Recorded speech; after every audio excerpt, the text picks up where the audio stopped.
ठाणेकर, तुमच्यावरती फार मोठी जबाबदारी येऊन पडलेली आहे. महाराष्ट्राला आपल्याला दाखवायचं आहे, लोकसभेला काय झालं, विधानसभेला काय झालं, कसे घोटाळे केले आणि विजय प्राप्त केला ते सोडून द्या.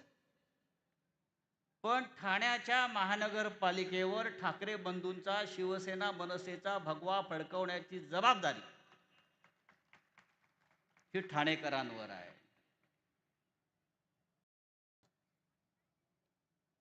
या महाराष्ट्राची मराठी भाषा, मराठी संस्कृती याचं केंद्र ठाणे आहे. पण मला आश्चर्य वाटतं, राज्याचे मुख्यमंत्री देवेंद्र फडणवीस यांना कोणीतरी सांगायला पाहिजे की या राज्याची भाषा मराठी आहे. काय 2 दिवसापूर्वी ते वसई विरारला होते महानगरपालिकेच्या प्रचाराला. आम्ही असं मानतो की वसई विरार हा मराठी मुलूक आहे, पण आपल्या मुख्यमंत्र्यांनी तिथे हिंदीमध्ये भाषण केलं. वसई विरारची भाषा हिंदी कधी झाली? कशा करता हिंदीमध्ये बोलताय? हिंदीला विरोध नाही, पण वसई विरार जो मराठी मुलूक आहे, चिमाजी आप्पापासून पेशव्यांच्या,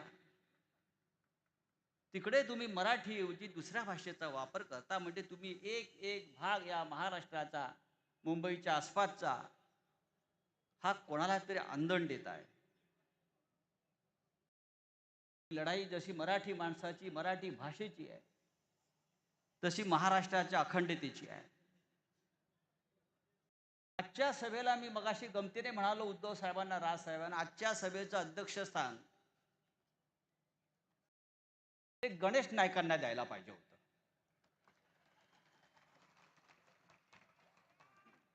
गणेश नाईकांना आज आमंत्रित करायला पाहिजे होतं आजच्या सभेला.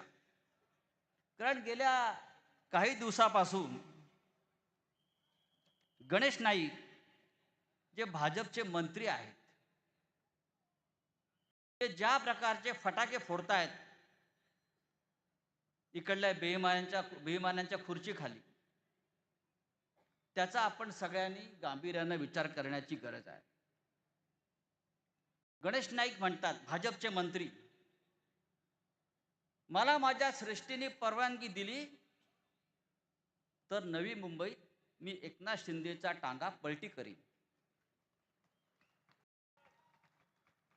आणि त्याचे घोडे फरार नाही ते बेपत्ता करीन. हे कोण म्हणताय? तर फडणवीसांच्या कॅबिनेटमध्ये भाजपचे एक वरिष्ठ मंत्री म्हणतात. माझं गणेश नाईकांना आव्हान आहे, आपण सुरुवात केलेलीच आहे भ्रष्टाचाराविरुद्ध लढण्याची. भ्रष्टाचारांचा आणि बेईमानांचा टांगा पलटी करायला कोणत्याही हायकमांडची गरज लागत नाही. हा विषय महाराष्ट्राच्या हिताचा आहे. तुम्ही नवी मुंबईत टांगा पलटी करा, मुंबई ठाण्यामध्ये उद्धव साहेब आणि राजसाहेब त्याचा टांगा पलटी करतील.